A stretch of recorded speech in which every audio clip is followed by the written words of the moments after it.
zana niya zanria anbar an tlang bok ne ka lawa mu chuakin aron zem tlang ta ne ang chu buk lam an bel ta sapa an mungoi deuh thuap to ti lain an kianga lui luang ri heratang chuan thomaron oma tuitu aron ram ta pekalom le tuitu ram chu an ngai thavek mai ani ti riat reng maya tuitu ron ram le tak du ta chuan deng ruma pek chuan alo chhon ta lom le deng ate ro hlua buk thanga chungsang le thuam nu pui nei te kan ni e aron ti ta du maya chu thil zat zong an ngoi pui thap lain buk thanga ron phu thuta an pan lai nun hre chuak zawin za em mai nan nui tlang ta lom le deng kholo ti nan tumang zota thuam moi dir char chuan lompa kanau pan lai min ti hre chuak chiang hle mai ka ti kapa dam lai kha lania zana thama kan ri adun tumin kan tham kiang mai lui luang atang ngei khan ani tuitu ram thom kha ka hret tat maya mishing o ni in ka hretlat mai peka tu tenge in ni aron ti tlat hian ka sia ka ngai thak chian viau po in tu tenge in ni ati tlat boxi kapala sangal changin lo mong lama a om dak mai bok nen kamang ang lutuk to chuan keima thua moyale kapa kan ni e tin ka chang to sin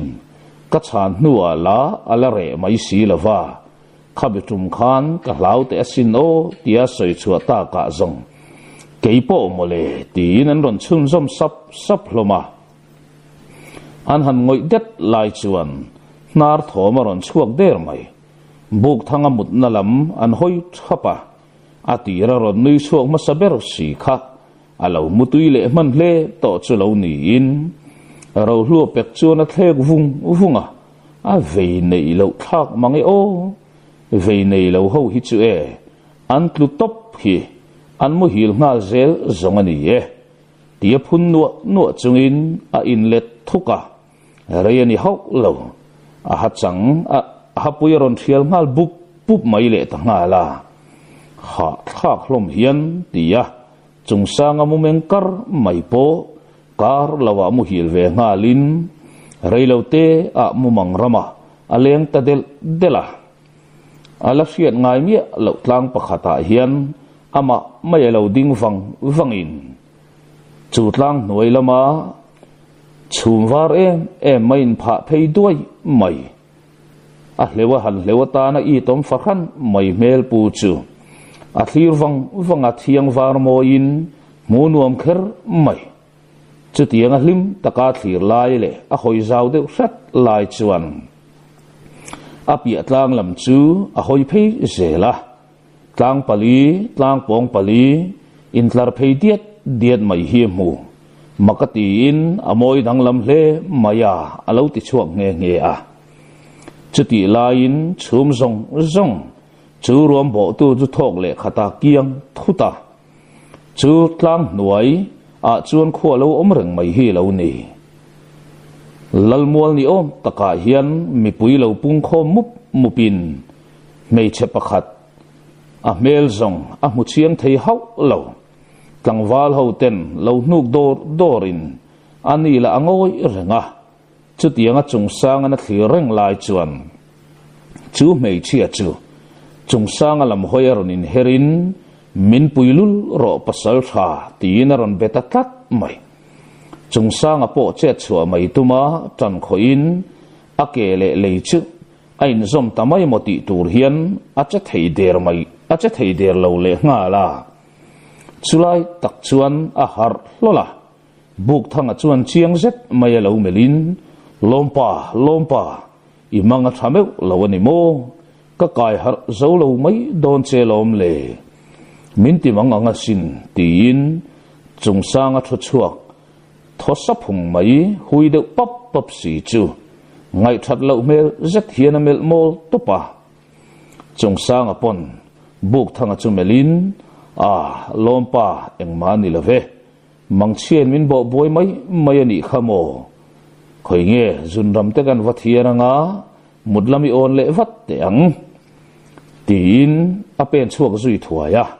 ron kir le in muthil le mai tum chuan amit chu ching wang tak na nga kha mei che mel kha chiang tak khian amit kha chuan ron lang non on mai le nga la mumeng zui karin athian te ti har a hlawa fa nga mungoi chorani atopa zong ching tareng chu alo mu hilvele sekaniang chu chuta amangai bok chuan ron bo le tlat kha mei chia khan chiang takhian ron bele ron man moro aron tile ngal chiang em mai na hara thu chuak zoka thu chu rual chuan pon lama thom ri de rak a ngal pon lama chuwa nak chuan buk thanga zin te chuak po alo liam dai to hi lo ni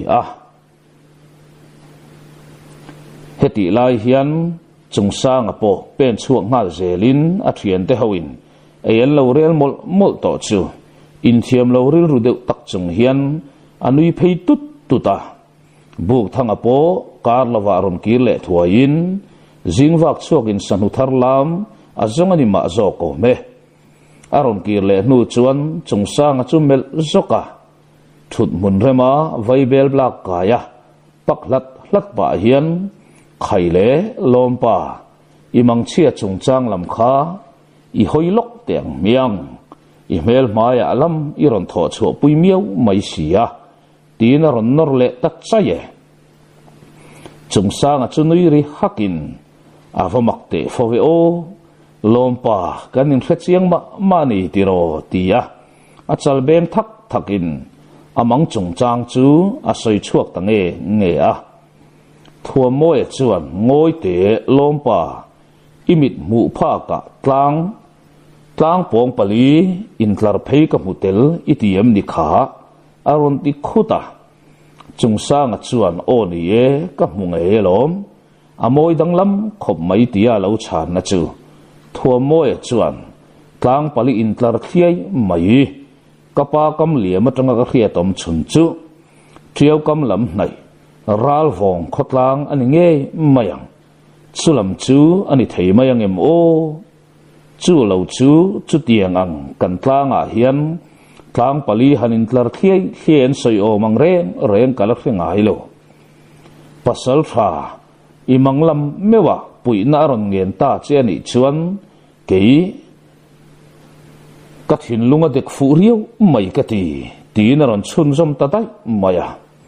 ro hlua le deng ru ma chu in mel rulin sat nam le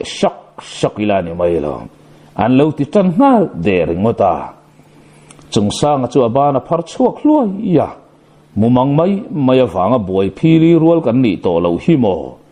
kan pen chua chan lam i hoite zo kang u o tin aon ti sang khai lui thua ya buk thanga ero ngoi renga vai bel pakin tuk thuan te bar zo te ila kan lu chan ang nge in tuk thuan ei khama kan cha chua kang eng sa po kan mo piang kan ke mai tur lom kan lo chamani poin apoi lo tura ngai zok ta ila kholam kan pan zui nal mai don nia muang chang taka chet lak aram chang to lo kan lu sei pui u nau ten mang an na an tok nge anei ti lompa manglama hian hriat tira kan omek lai hian ingai tha ngot lawang u kan hlau thonang hi a thleng talo ni ta ka le alom om lama ngai mak mai lang a tha in ka sia tuk thuan kha kan pei khat to chuan bar zui mayang u o tia oron nei ta ka zong thua moe chuan chung pui nu hian ka pei felvek to enui sa ngaron ti chungin ayen siam zui ta soka ro lua chuan so han thial tul pa hian a thian te ho chun mel kuala a cha thial lai chu an lem ola o then pa hian upaber ni mana ka ngai dan tlem kan rol velok teng ke ka ngai dana chuan tuk thuan te hi ei khamte te ila kholam pan tlang mai hi tha in ka hremangi o hei saitana tha em tur zong sala kan nei to a atok viau lo mo atul ta ni le kan che chuan naram lama sa te chu kan pele theu mai niang chu tin or nei ve khuta deng ru ma chuan khak fu ve an lo ti deuh du ta chopare ro tu man an thul pa lem hlei lawa ro hlu rot na lam chu an on tang deuh ta vek mai bok nen amang nei tu ber chung sang ala ain kha rung tula mang mai mai awanga han kir le ngot chu ti bal thin amai ro chu buk thanga berin chung sang in thiam lo phun bal thom chu angai khato der si lawale kholam panin an liam zui ta voka eng berin nge norkala potkal ti po hriat lo le an maba ka kong thar zo tura in hriat nei ra nor na bok nen an pen chak tlang bok aniang chu kot chuan khen meu chuan chung tin ten zan ria bar hun ala ni chau maya vai bel paka chem dam thi in chem tir te in an hanin mel kwal frek loma buk thanga chungan mi ta fule ta thape buk thanga chuan ama saberin kan in lam kan pan dinganga kapa i mutlang phot mai te ang u tia o nei chu nial tu reng anom lo an bei sei lo lutuka buk thanga te mel anan mule thut mai zong zik moi le lian veli phei chu an lo hoi hai na sa zualin an mela lo thon na alang chuak hial kha nei a heti lai hian an pangber sang hluani ero alo lom ve em thung a chan po eng dang wang ni lovin a uin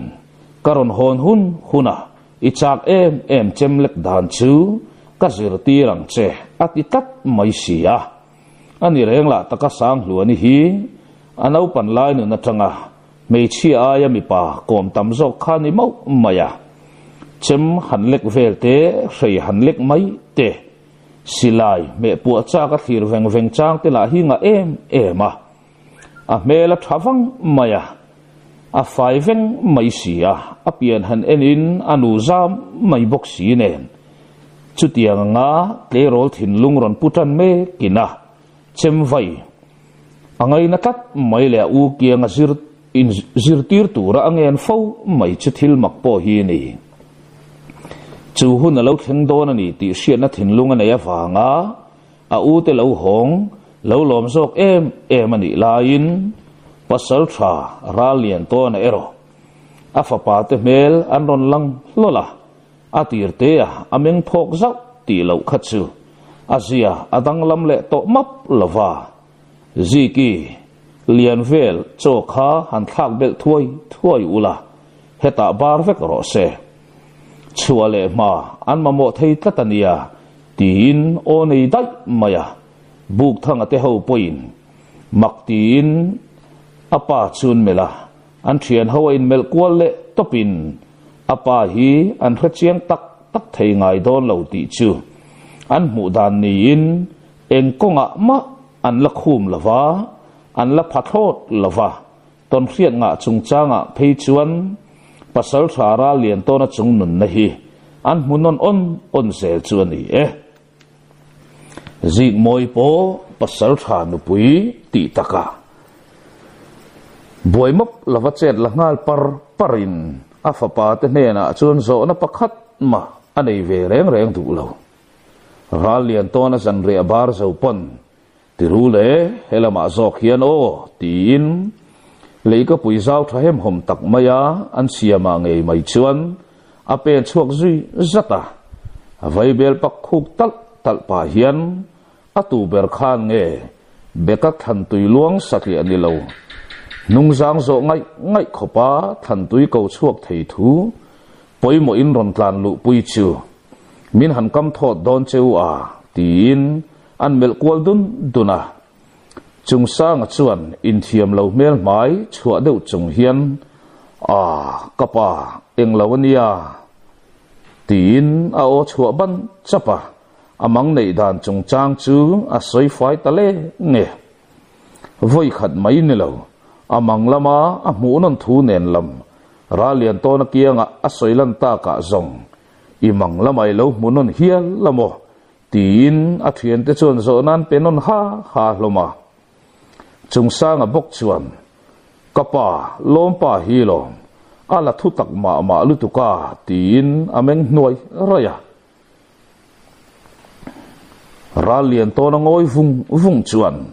a chang don talo mai mo anti hial to zo taya i farnu te pani kha han ko lok te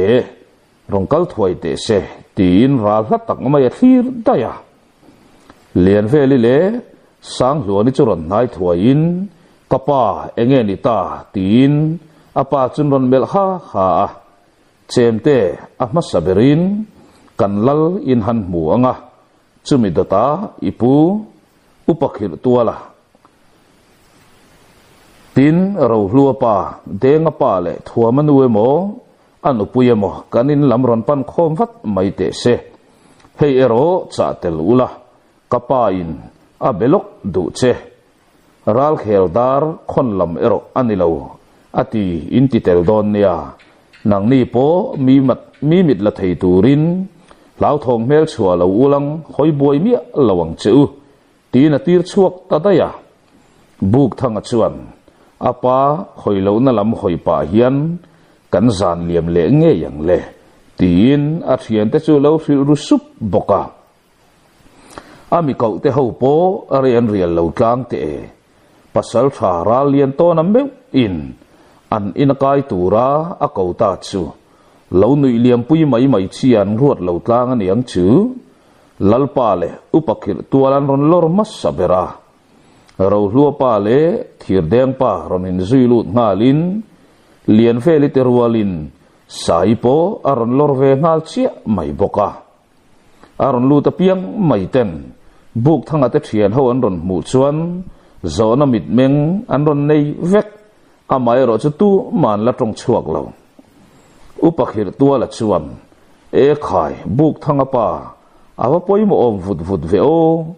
nang mewin min han lam tak mai ni e khai o tai te thian ho chu tin engdang ma soi zui lem to lova ra lian to na nor na angin chung sang apon ril runuam lo le in tharung takhian amang lam chan chin chu a soi non le ta dapa ra lian to na chuan ron chum zom ngal zatin karon ko tir chan kher cheu chu thulian tham thil ani rualin lalin lama han chei ho lai chi ni in ka hretat lavani kei ka fopamu mangin minden rual khan ka chip chuakin ka hit vek mai si nen kan fa te hi arang lama pen chua pui ka du sok ka tani chung sanga manglama tlang om na lai la hi thua moi hian achin lam alo khele zel boxi nen lalpa i phal na le rem ti na ka dil tu ani chumia fanga ron ko tir cheu chukani kan lu sei pui unau te ko na nge ni in ka sia tin ami mal lang po in chung sang a hian ko na dong thei bok ka fa te ho hi tran pui tu ngai au thom beng per tur chuan ka phal lo ani top mai anti zui dapa upakhir tuala ngoi kata lal ro do la che chho hun nga kani lalpa chuan o han thian te in khuanu mal som dong khuanu vau bi pasal tharwal ka kol cheu hi kalom hle in ka thain ti muang hle ani pasal tha ra lian to na mel le zetin nang zong kal tel lo la ka du thunge itel lo chuan ka zan mu ka chin tui thin lo buk thang hei hi fereng ro digna rab beta chan hai le re thei jok te ra be na in huna piang nga chuan chet la zelang cheu chutiang ang ra be om hi in lal hian ka ngai thei ngai lova ka du dana ni hek lo digna tung ding turin ke pen ula in ra chin chu buar pui ra chin ani thu top in kuta ka da veka in lama ka tang rengani ti riang cheu hei ero tu ma chan cheu ka du lawani ti hi vong rang ula phim khur leang cheu tin upakhir tuala lama hoita upakhir tuala chuan atupalam churan melin tupa mumang maktak mai nei thei ka nei hi in chuan na tham atlin photani taya imang lama inula mu chu a mer tha tho khatem aron ti dai mai niamole hui ham tia lalpa lo hui pap kara annui ri hak lama chu chuan an boruak rit lutuk chu ron tha ngal lokin annui zui ta khama mumangami zong kachiang theibi khau lawani kapu tia chungsanga chan na chu bukpui mutin sai ipasal hi ingen ve mai donem ni tin anui suna sai chuan thuamoy chumelin vakalta ula thiante dom kan ngain omhlek suang che hei ero vathi hlek suang che roliana tan milu ron khai hongang che aron ti tamaya o kafanu hi ka chuang thina nia o tia upakhir tuala churon ri lutin ro hlua pa le denga pa pon an fa te churon fui non le molin zik moi cha chum amin ta ka zong man mo takin an bar soka upakhir tuala chuan wai sarebrim tharlam takmai ka riat tel chule kain pai thol man to boka klema song chu vai le lokila tin thut munarem maka zanriala bar lawang simin a vai lut le teu man mai niamole an ni pui hama thut muan ar khuan hun om vela chuan mi sangwal rual te po an tumram lampanin an pen chuak zui le ta upakhir tualan tlang paliding tlar tham mai lam chu lo chian na sa mai box hi nen akong nuk nai lam chu asoi mu zunga phim khur tura in cha mol chungin an pen chuak ta thui pon pen man lo dia chuan ro hlua le deng ru man ti bula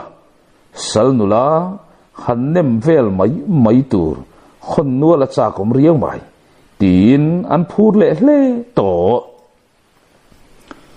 buk thangale chungsanga ero an malam thirin an ngoi deuh ngala mumang fang mai pen chuak han ni ngot mai chuwa tia chungsanga o chuak chu thuamoy chuan mumang fang lo pon kan pen chuak favalom le apoi ti na kan nei lo reng kan jin kho thong ve pa ni mai boka du thu sa ma chuan eng boi na ma tok lovila tin kan pan tur khuwa hian boi na lo tok nia lo mai bok selang a thazok long mo khual pang jinin kan pen lu tanga an buan chak te kan chau le mai don alon ro hlu kan hum ho pha le mai thesin million pani mel chung chuan an tipa daya an ni pani la an thaman chuan turani to phot chuan an pom em zel thamang fang lai takani bok nen mei cherina chun phak chin bak chu an kho mu atoi tak hlom le buk thanga ero atan engkim a fia viau awangin har satna leilem lo ti lan na tak chu ma hruai para zanlai ar khuan hun apel doi to ang tia chuan lui tui luang ri ka hretlat mai lom pa kan malam lui chu belin kan thumuzok donem ni tin chungsangan melvei vuta chungsang apon lo buk khum ngatin lui luang ri lakhve lo ma se an hlat to don lo ti an chut phave vek to buk beng var zong a beng te hi a hlai bi kania tin deng ruma lo ni kura karlava lui luang ri buk thangana fiat na chu an po thuaya mei pui chepin an thumuang zui ta thuaye hetianga mi sangwal rual ten chungsanga mga fanga aral fongan panmek lai hian mang satlia zong alo ni lo top mai ti lan na chu ral fong kho in tin mai chu lau nei na mana atu khova rualin doi thiam nu ngei main adu mi sing ako kanga chu thi sen mang chuan in thoi nan hlan tan to don tlat mai hi lo ni a in thoi na mai ni lavin in thoi na hlan ani atanga ni aliama ni tharan chuan kai rual chia tangin nula andu apiang an mut pui thei to don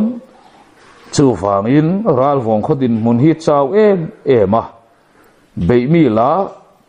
beimi le beile thei ni se ral vong wal rual te hian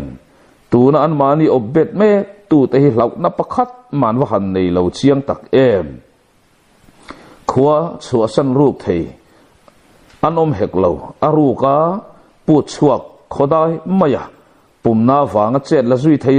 reng lo la mi som ngot an zon kir to boxi an mang angin ral vong khua hi an boi nuai hi ni ber maya kholian ve pa ngai tak ni in ding po za ni ve lai an ni phahia la pasal tha le tlangwal pasal tha tia la chal ngam chi si lo ma se tlangwal satli ngot ai chung nung jok po hi an kat nuka ami cheng tela an khotui tlan le an rambo atha in an do ngau hlom mai bok ne chuai tiau lui ne na incidon thoa om ni in lu sei ho zinga tu tiau lui nai ber an lani o me an lal ngurtin khu ma hi lal zai dam le ril fel tak mai ni in ro re la thiam em mai boka khomi pui ngai sak tak ani le khomi pui te him na du em mi ani awang hian leidau nei lavin kumenge masa chu an local to an mani chuak tu te ngei pon lal ngurtin khu ma khuwa hin tlo ve fo to thina han no tlan zui zel pon tum to bik lo boina po nei ngai lem lova hunan mang lai le lungmuang takan mong an hun lain an be se ho lo chiat nain aron khen ta aron nang ta thut maya ni khat chu lu sei tlangwal somngot mai le chi pa samzial sombok te hi chun wang lai an khuwa chonan ron pen lut thuta an zinga hian doi thiam mei chia atel tlat mai chu doi thiam nu doi awanga heng tlangwal rual ho te hi ven him tata oman ni tlat mai doi thiam nu thui suai te hian khua an opta mia maya silaya ka an ni po in heng silai te hian an mania poya tok phasi lawa chemla an mania poi tok pha in na thok thei der silo heti lai hian ral vong pasal tha pani ngot mai po hian nun nan chan to in tlangwal po som don lai mai nun nan chan pha hial to kha ni a chu wang in ti thei nei talo be mi ni bok si lo chu mitlem te thu nuaya an kun me chu ni e buk thanga thumudur dor chu thok le khata chiam tak mai hian har lola ameng zui kok mai boka khwa zong alwar fel chia lo an mei che te po alo rem deuh thuap to a athian te amel ko lain amit sir chuan thil phezeu mai hi mutatlat maya achem ban chungarang tak maya hoi ngal zokin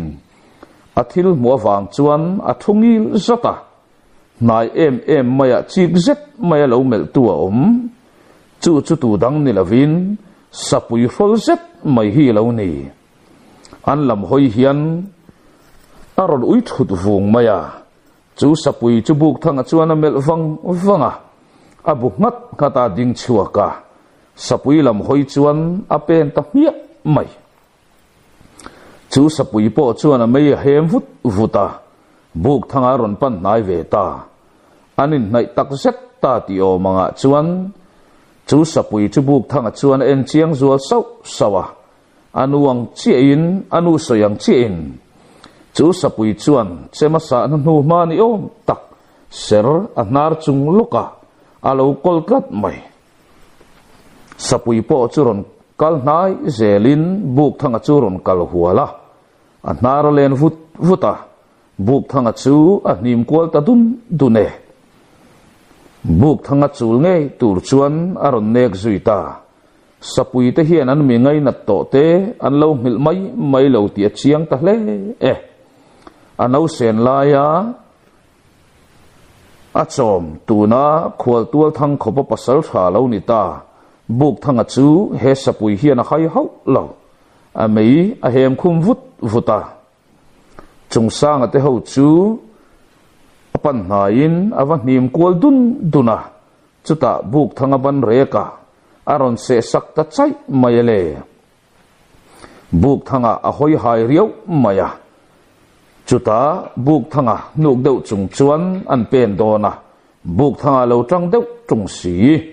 sapui chuan thain malam piklama chuan a liam zui vuta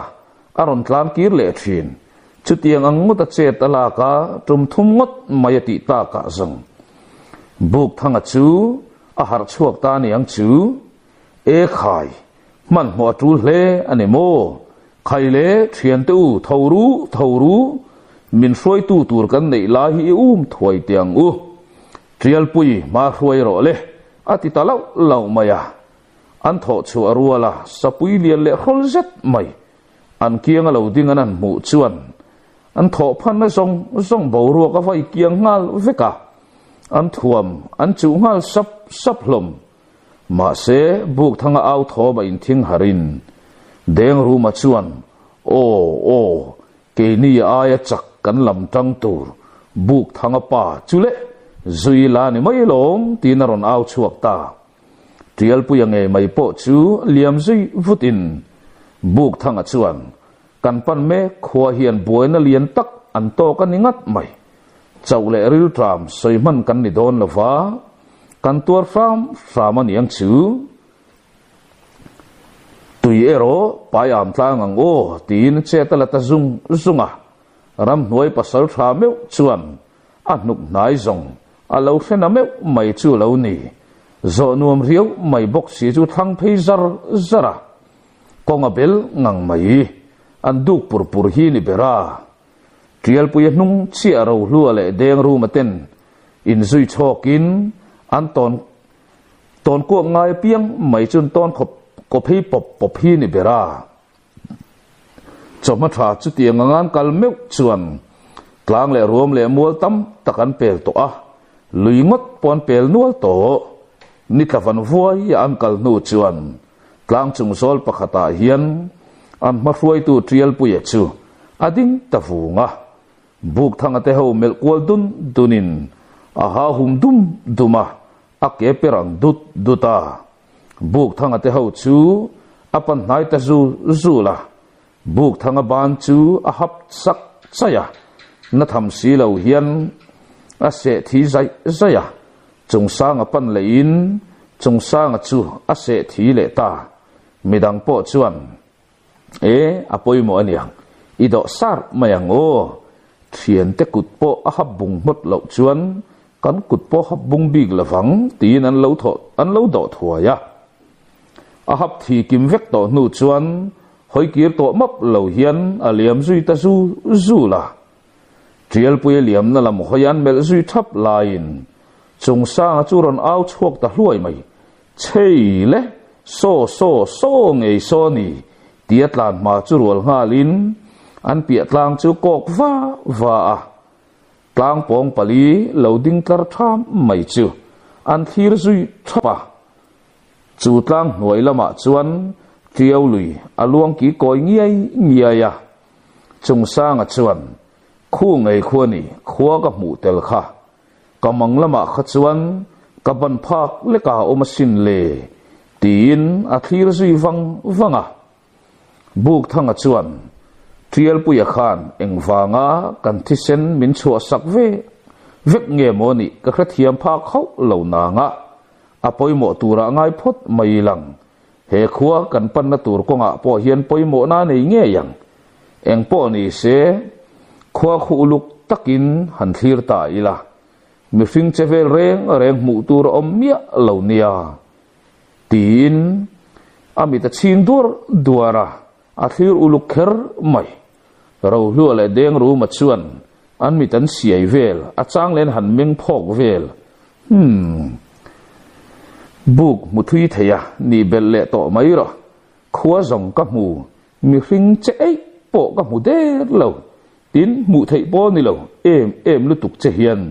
tin an ner suk suka zanri ei hun ani don nai de ra ruam lama khwan tuiram changa om ngei tura ngai la mei khu chua lom lo theyang ber turin e rele tum tlang te don ang umiang tin an pen sui ta e an mei chem ro luale deng ru man chang e na lai pui mai manga zap dat luo in thuam moya ero a chan puala angai mak to e rel zui mola buk thangale chung sang ero an ngai tuaran kom nge ni don ni an ngoi ngal maya malak dan tur an van ani ber mai karlawa zanria bol pe thuain an bar zui mola vai bel ten han pakle tal nu chuan an tumram lam panin an ar khothim dai chua tangote man mo nei map lo pan zelan ni khodai anin pal khen meu chuan khwa athim ne to viau mai khodai vela tap kol velin khola chu kulin ain hung reng lavaral muan mel sep mai amai ro chu buk thangaral thirang tak khan eng thom ma khia tur om lova mishing vei vak la mu tur pakhat ma om lo le ngal mel main op chil ta se thom khia tur om tak chu nia ti lain eng thom man khrebok si lo leng hon ar akhwan thenga an ngai chan nu pon thom reng an fikat lo mak tak main an ban trial puya se sak na la kha thia hul mai reng lo anami lova thisen le tuini om takhi anam triam rang le ngal an han tuai pher le ngot thin hloma ding khom lain kho chung lam pan ngot mayang o hei in sang chu la eng hlom nge ya in nuai sanga in sem dar hlomila thomi kha ingai thangot mai tiang u mol takapen lu ngot zong kan tumia lo hian thang lian puya kan vai in ok lau da nge tia buk thanga rot nang chuan an che chuak tan don ta che chua tuma an thut muna tanga an din chua lai tak chuan ro hlua le deng ru phei chu pen ni an pen man hial to amai ro chu an ke pen ti kham turin thom aron chuak tatlat mai le han ti sual vel nok hi chu keima ni na lopom ve phot to mai tu chutiang anga an din chua tham laya thom ron ta thut mai chu eng thom dang lam ma ani vak lo an tan chuan amai ro chu an khopan me ral vong khua te tan ro thom dang lam takani thung chu eng dang ni lovin trial puyange mai ani le ngor dur khopa a ha hum thom ron chua zui zatin buk thanga te pen lai po a top tir chata trial puyala thoma chua na zual sau mai le ngal om zia zong anei nge ang le biru phot mai tiang u tia buk thanga rot na nga an big bo fel nu lok chuan kho chung lama tang chuan thom ron takin mei cher aron dat khia mi pariat ve lai mai feile silai ron hum an ron chuaka silai phung thum ngot mai ron hum theile ngal tukhuma samziale beka samzial an ron in pol nok mai le ngala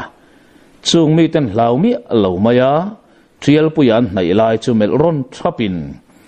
launa an nei map lo tlat maya tin buk thanga chu phun supa silai puak thuaya trial puya zuang zok chu buk thanga chuan muin a thohok maya tikhan lo om lok te u he khua obet tu te an ni nge ka ring tlatani an kam liam atangin hriat thei ka nei ma na tin buk thanga chu ding chuak ngal za la chung sanga chuan lo chel bet datin kholam kan lo vadai lu chinange film khur takhano tin anin then zui ta thuaya chung sang ate khochung lam hoya an put zal chu buk thanga chuan ding chung mewa mel le wang in ro hlo kun phei dun mong pheng lai zet mai si chu a mu chiang theina samai si nen anui suka thom chua map lo hian sapui thomin a ko chua khochung lama tanga che don la ho chung mi te nai tu zong chuan atol ta hriawa amit le beng a chi uluk kher mai thuipo ni malaton phei man lo tia pakhat chuan ka fu nge khan ka ria sin le ka fu ni ngat zongin ho tu nu doi hian na thok nge yanga ka ngel mu kha ho tu nu doi na a doi nan mak kha ani nge ya a fu ni zongin enganga sapui ro pui po ni silang adam pui hau lawang tin alo phun bala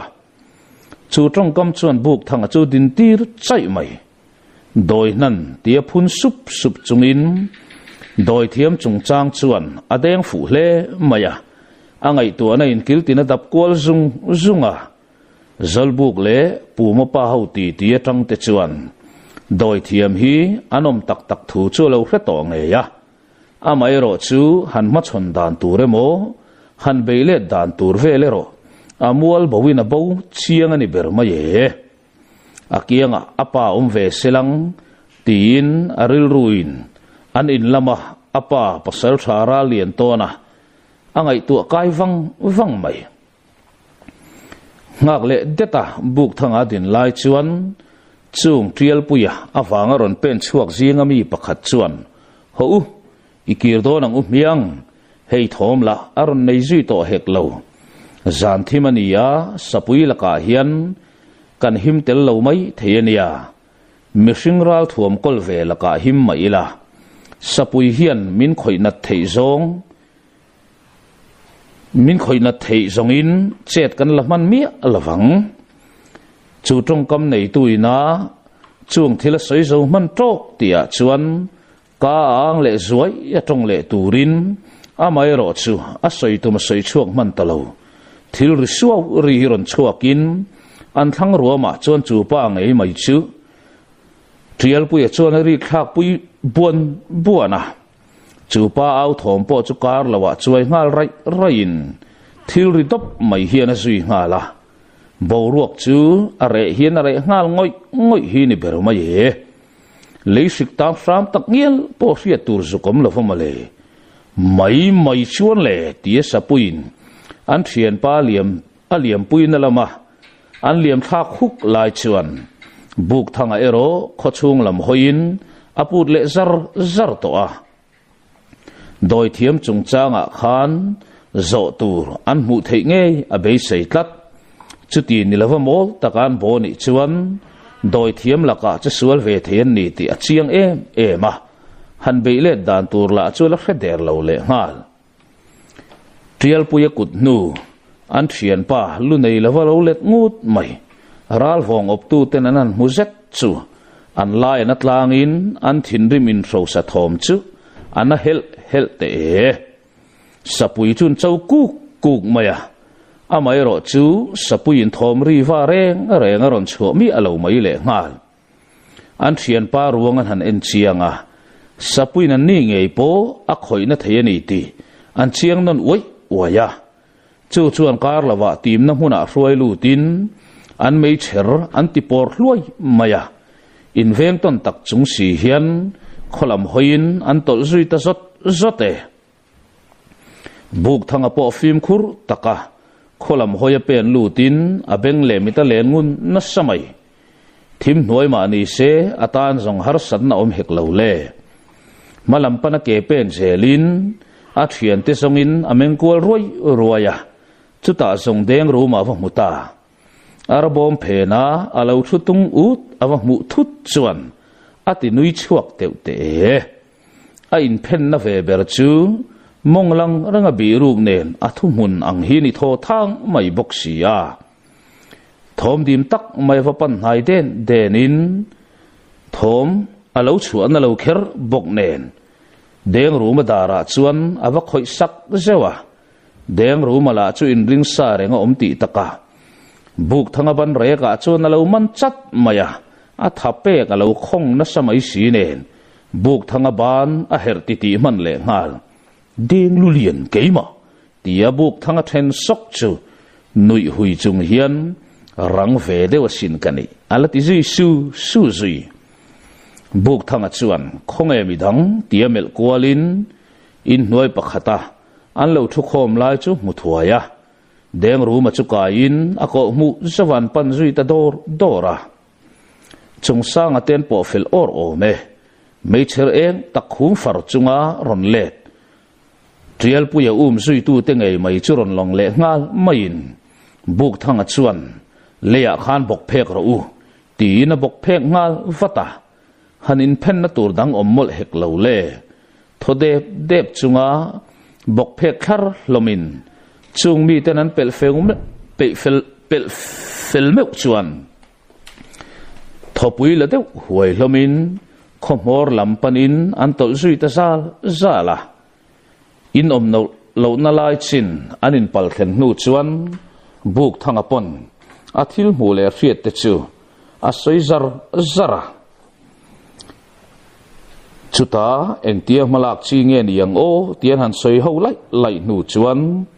in eng la om an mu nai ber lampan hoi chuan an tol chuak zui le ta dim tak maya chulu ka puilam chu kai zui zalin in chung chu bang ong atangin an bi daka tap zola nu pa ni om tak lo thu tom chal mai le an fa ta ni om tak an kianga chuat na mu hil te chu an mu theita chung sanga chuan dim te maya o chuin kan lo lut lok theyang em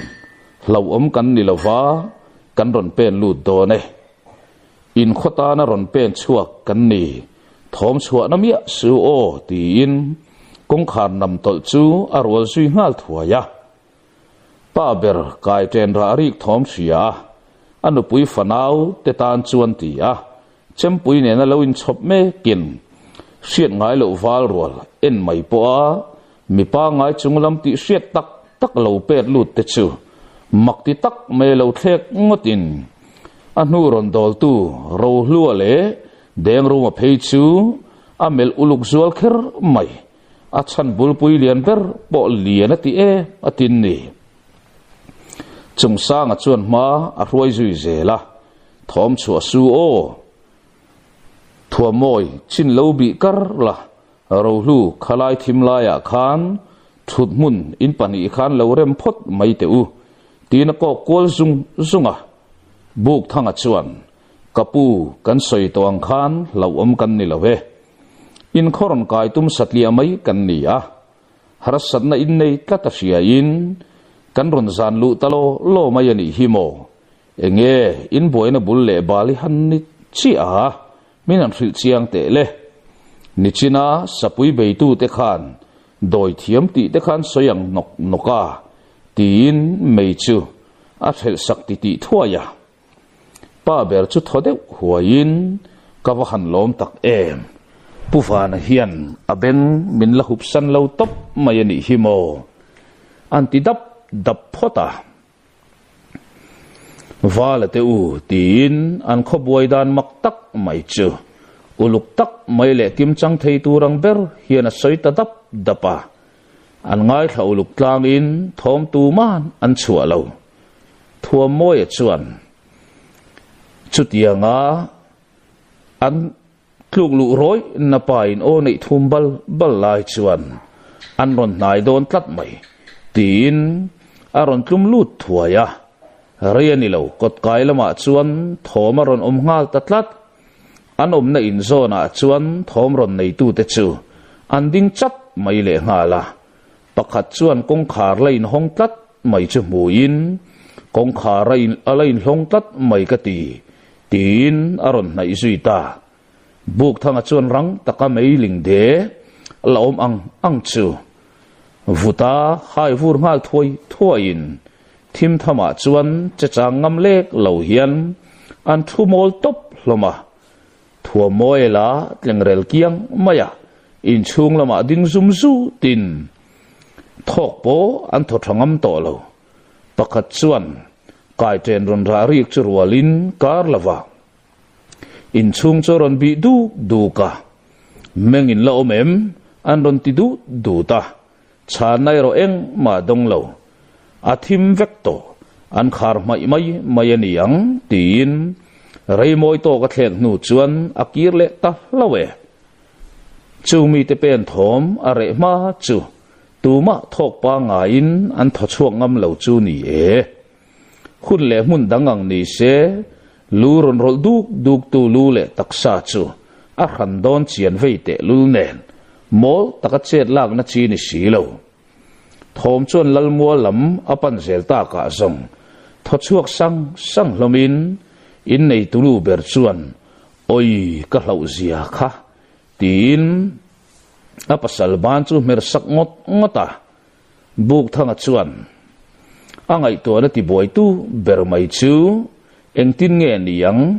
tin angai to zui mola khoina theilo ti lai tak mai chu ni eng tia malak chi nge niang o hei khovar la to mi lo mai le ngal si a tiangun takangai to in achem chu ari ruaron lang lian tatlat bukmut mut chungin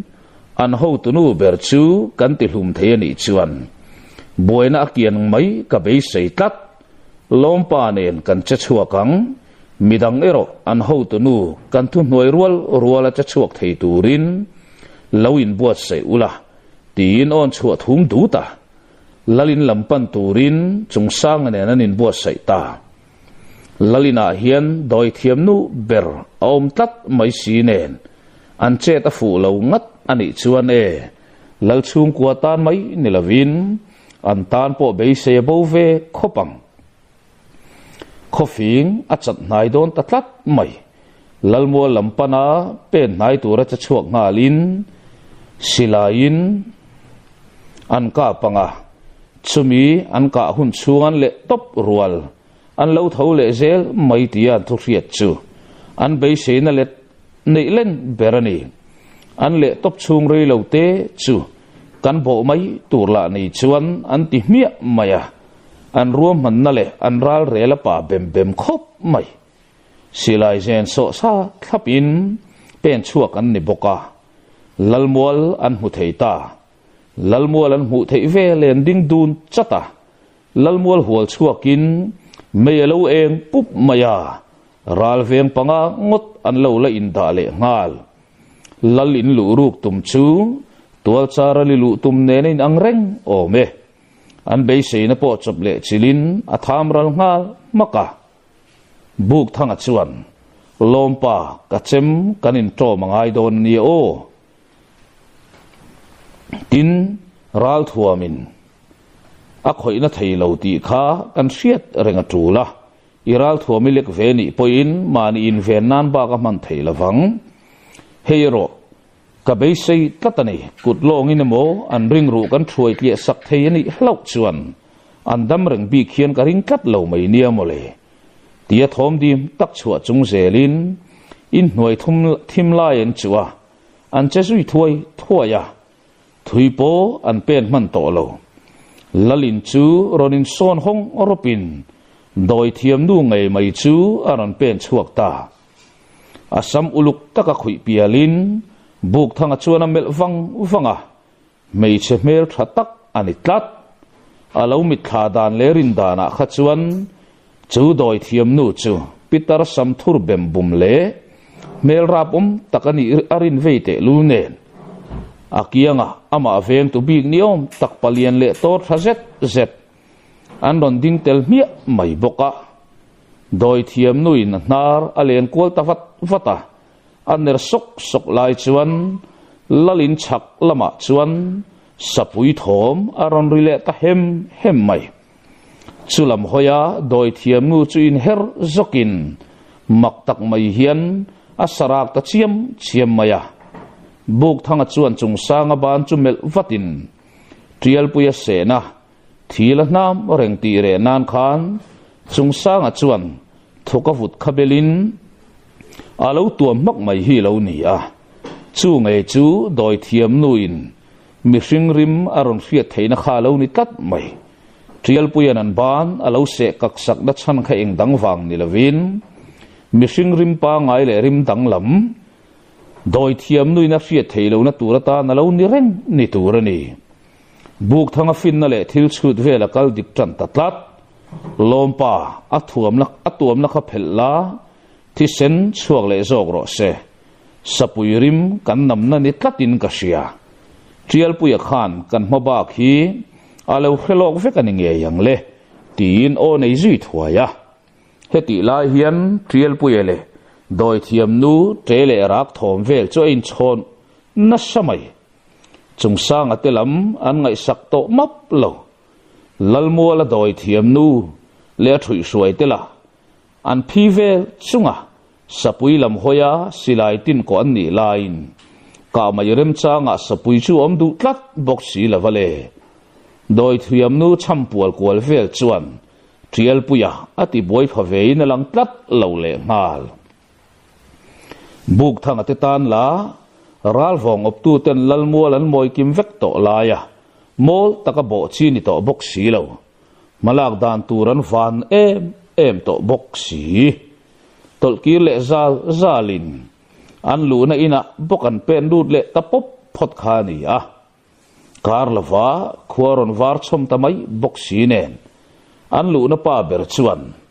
nia chu arwal hian lalmuala ko khom vek kan niang nimin khan tlangwal pakhat chu in thoi nan an hlan to a voin hian nulalam an khoi tel tran to bokang kan din mun hi a chetak zet to ani tuisik tak ngel po ka pek lo na chan che u chu he kho chung thil om te hi in ka lut lo selang ka do ani kho hi chu asan le mai te u beidong top o ani to tlat ro hlua chu lo nui hukin izupui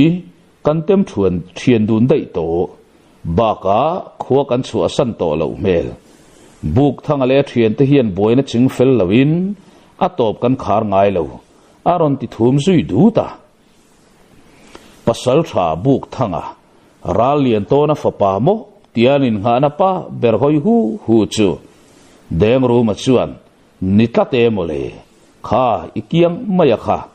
vaibel la kaya tumme khamotin anui suk suka lom na mel le be se na mit meng chu an valu na pa putnolan aron putatlat buk thanga chuan ti hian lalmuala anom lai chu in kan thuam nen lalmual kan hnai veang mi puizi nga in se dan kong kan dap mayen yang chu an ho tu nu chu kakuta da phot mai ula akianga ding pani kha silain intum masaber donia atulani le kan tluk chil vekanga ti nia ke ka du dan takin chet karon la anga kamit mai veng reng lo ulang min ngai to heksu ka o chuak le ka chesi ero in ngai chang don nia ti na thian te chu mel kwala ti hlum theilo mi hring ka hrengai lo doi thiam nu chuan kan ti sen chua zet lo le enge matel lo chuan min doi ve ngot theilo bok ang ti karing tat chet la nga lang o tin tui u ma bana asamati hu veka atha zui mak maya ain thing bule ta siu siawe putno la hlau thong mel chu nui suk lomin thi pon tle ma moi nai deuh hlek khazan ve turo tiaro hluakam liam nui pui sang chung chuan an pu chuak zui zal hloma ral vong mi pui ten khleng theilo se ni chu chuak le loma selang anti em lain leilung herdang lamboi thei khopathil ti theianom si lo nen ni po khochak lama tangin aron mom tan ta de te lalmuala chuti lai chuan dara ronin khong ri tabul bula pen chuak lo thei si lo pen chuak re bok sin ral vong mi puiten lalmualan panta khome puyan thahnemin thom chuan na lem lo ma selangan rideu sung theya buk thanga po atom na hmuna tangin khisak sakin lal chung kwa nen lam lal mua la khal kho man ni vek mai chu an tan van nei na ni in a hret atlat ngui hiya mi puiding mur mai kara chuan chung sang ate ho po kun chal chunga dingin kun chal chunga dingin deng ru ma le ro hlu bik phei chu kul deuh khun hian an dinga an ding khor tu ta buk thanga an mela an humai der lo le ngal tuma beng cheng siam to su phun thom po chua hek to su tia doi thuam nu kianga lu sei tlang valian thajet mai ron au chuak thom chuan khomi pui chu atikim ki choya doi thiam nu po a doi thil tin reng nen ron pen chuakin lalmuala an do san choplaya chuan alona khomi pui lam hoya in thing kwalin a mele hoi hera zong nula du takani tlat si van lam hoya a doi thil chu champual ngal molina riat noka thil phutwar ni takhi the chuaya niron chuak lam hoya champual chamle te in rap thak to phian a tre ta lom le nu naw an tre chua chuta amit mu var vek chunga hoi kwalin mi pui lam hoin akutelek chuaka alek kwal zuta akut zung chal kal kwal vel chu atop tat chaye chu vele oi kadu theilo ti thom ran chuak ngalin doi thiam ni na ko chat nula atre thota akianga anu din chuan aron ko azui chat mai boka chumi te lam hoya chung sanga dak fan chi ale chu mei chia mang ang tak le pui tunga ya ron hoi chuak mit meng chuin tong ta chung sanga chu nging loya ama ngei kha ani amang lama mei che mu ngei kha chu nula po chuan amit ala son le to ei lo heti lai hian doi thiam nu po anula ko na lakata akut chula sonin lalu kapuya akai le mak to a akiang arin takin tlangwal lian thazet zet pa mai pa ni pon ding vele ta chungsa nga chu nala chu naron mel ngara min puiro ti mit meng a chu anei ral vong mi pui lam la an khonula mel thaber khwal kai satli amai nilo tiaw ral khenga athat nei na fan parvuli ber kher in thoina ta na hlan tura han ni mai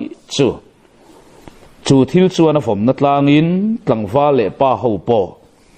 thi chil mai dura thin lungan putan ta chungsanga point thing sokin asilai apuan ba ina aba nan mak mai ngei chu aron lek chuak ta zala chuti lai tak mai chuan thom na tak mai ron chuak ta phute doi thiam nu thui suai ten parvuli kai chunga thomom na lam hoya anin herlai tak chuan tunge ani an hriat mi silo hi samtha nuang chungsi asam tela chu abalin atop em mai le ngal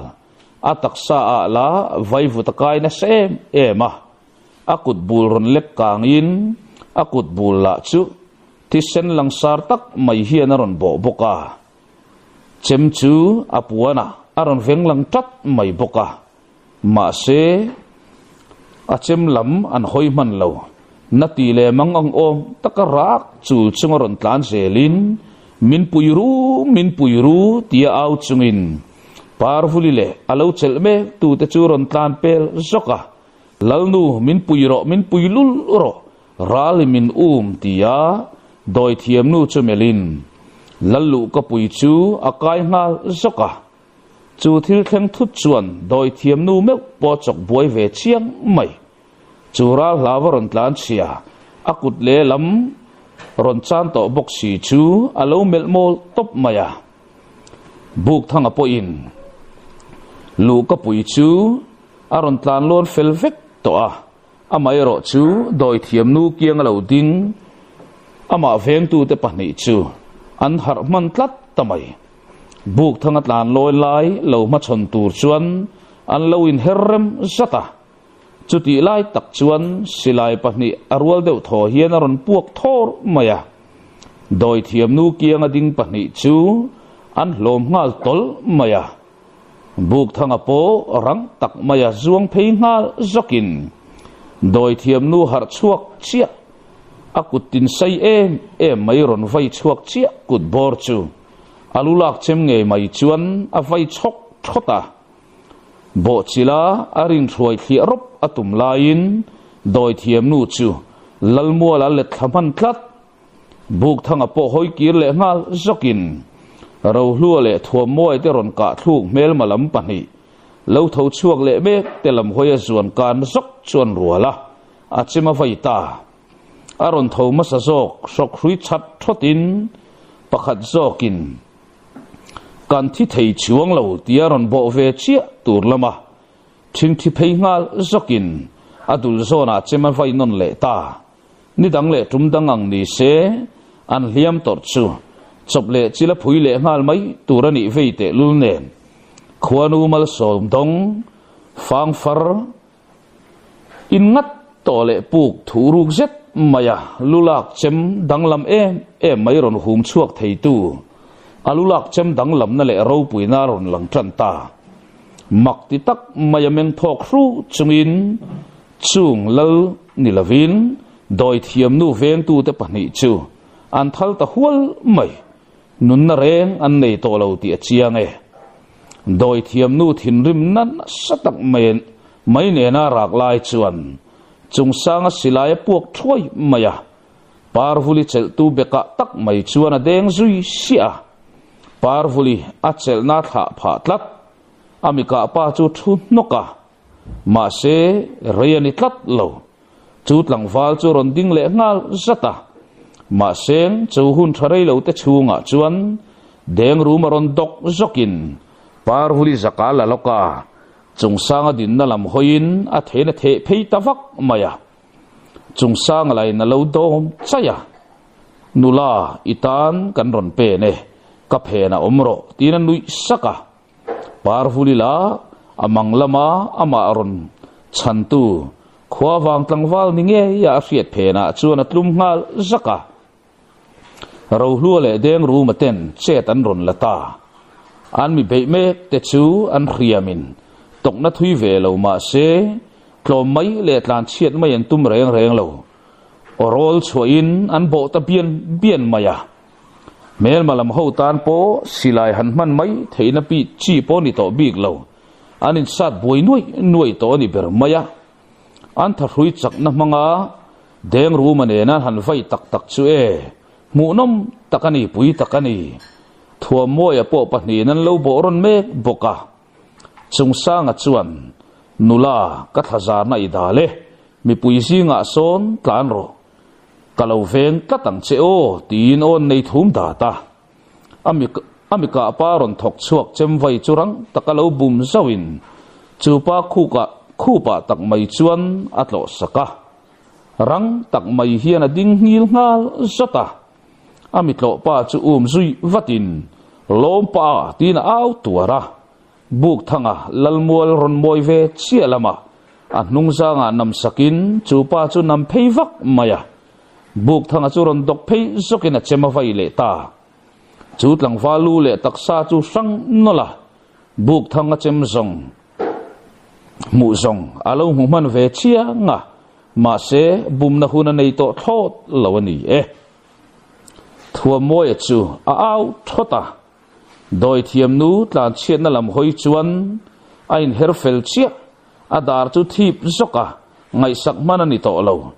ama boron tu te pani chu tlan san zui dorin doi thiam nu chu umin abo zui mia mai boka aban rek ton tona chelin anin kher tangat ngatale chungsang hoi kir chia om chu akak hloya atol nung data in khir ve le mai mo tianui sak chungin hliam nei lawang mai chuan abo le ta pathum ngot mai nan ron bo ron ta bok nen a chem line a thok nep na samai bok si nen a taksa te chu thi ne nu to a mai ro chu chunglu lu la zia dik tak lo chuakin hliam nei lawang che chuan al vir zak thei tlat heti lai hian buk thanga po vir ton zakin doi thiam nu le thuam moya in chai nghiền na lam pana pen tumani ma se chutim mai na nai thei mai bi kat lo an ho tu nu tha sak tum tu chu panga ngotin an ron hual ta sia buk thanga po vir zok zoka a theina zong alan tirani a chem hum chuan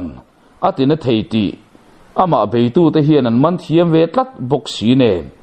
mol takin an bo mai du bi kat lo miten om ho ital tak takang miang tia rol chuin a bo pop maya chung sa nga chuan ama ron bo ron me tu te chem chu lo beilet pop in a zuang son dora ma se pathum lai nam bo ron miau mai sia adara tak mai pakhat chuan aron tlole man tatlat aleng pheido ra alu soina lu hai chum tole ngal nui sak chungin chunglu la kan nga ye tia thut chua rual le chia a ngong zo na chem ron thok chu a chem mang lo dang le ramin a chem hum lai chu leng tan no la mei che han tre thot thom chu sia in chumilam hoi chu na hoya anui saka alu la ngei tuma ron nai mek chu mit khap map lo hian a lo mel ta chaom em hian a khela la ka chu pai na chem aron vai chu rual chia leyam muzatin athatop chuan chu mi hring ka bora tak mai chuan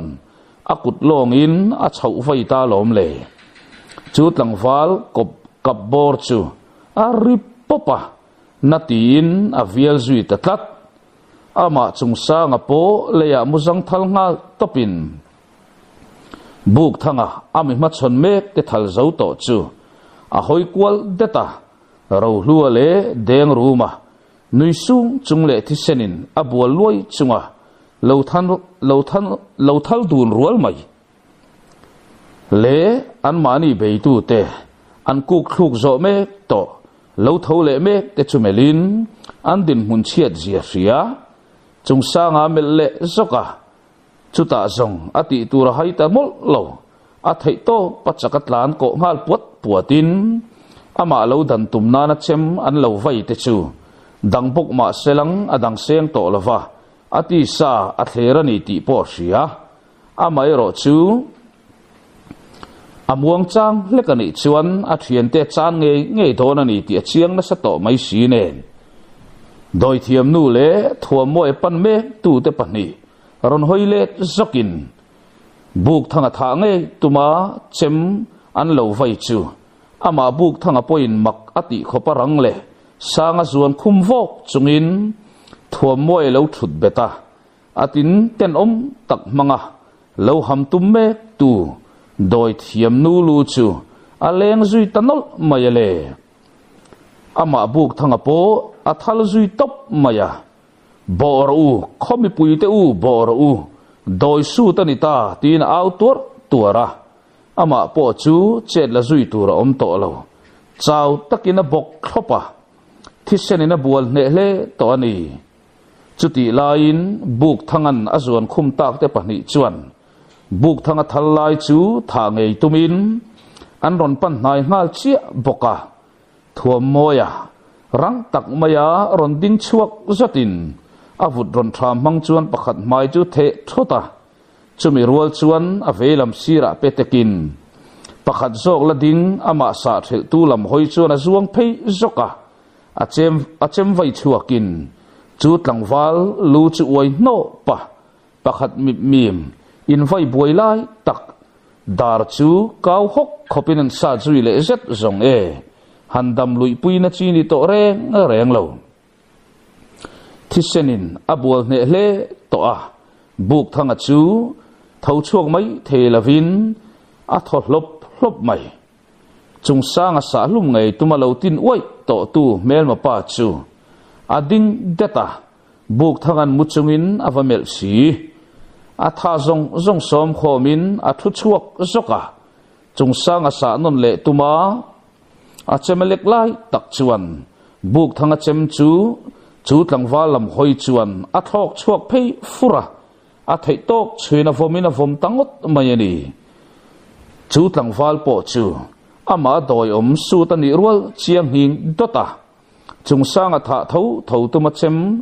alo lek le mek lain buk thanga chemina vadena wangin aron hoikir zongka amai ro chu ta na poita hun arei hau lo chutianga chung sanga sa non le tuma a hoikir le chia chu chung sanga neng tik lain nge buk thanga chem alo chhor man ni rang tak maya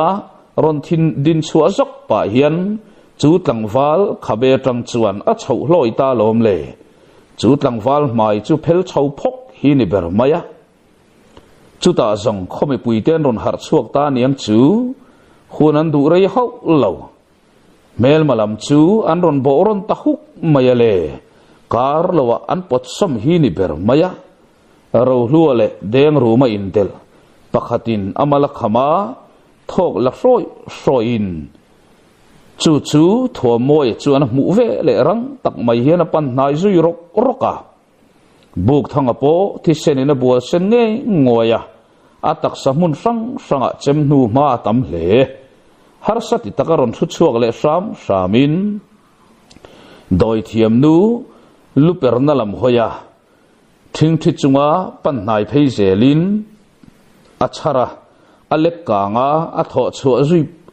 chu pui zui traya me che mel tha tak kha alo ni to zong lo pitar mel che em mai mel alo putai to hi lo ni ya iche hle tin chung sang ala ma hoya chung sang among tol chunga lal thing khon lam apan lai chu melin tlana va pui du te ma se achak nai na thin ri bi thot lo chu ni par vuli chuan akhua wang tlang wal chu ko kin akianga ron ding anu le pa chu ko mu thuaya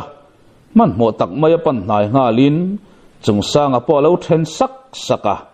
thing khon lo ngengin a thi dan mai lo na na lu thing saka ama ron nai me tu par vuli tu chu lo melin kan vat lai te ve nula itan lieu kan ron thok chua ka ni tin vai bel lak chua tum ti siat tak mai hian a ipte pui chu a zen raka thua moi zong liam tam atuan lu tuk man lo doi thiam nui na nara tau sak na le a hnung sang kher hak ti lo chu thi chuak anei tam ve lu tuk lo kha ni a ro hlu le deng ru ma chu muthatirin khomi pui la chuan an la thi deuh nge ni don ni an ron nai thangam der lo le nga la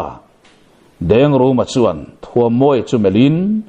lompa katang lui pe to ngang love ka thian ni te kha o tia azoi nuk ta ka zong thua moi chu mangang taka hoi kualin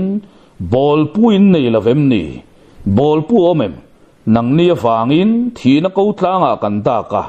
kat hat vek zok don chuem ni tin alulak chem a vai chuak ta thuak mai le me pui lam po on ngal dualin bol pu churon pen chuaka za ngai pasal tha tia oron chuin ro hlu le deng ru malam chu pan na ya lo thona khat chung hian chung sanga buk thanga thua moi te chu aron mel kwal ta den mai le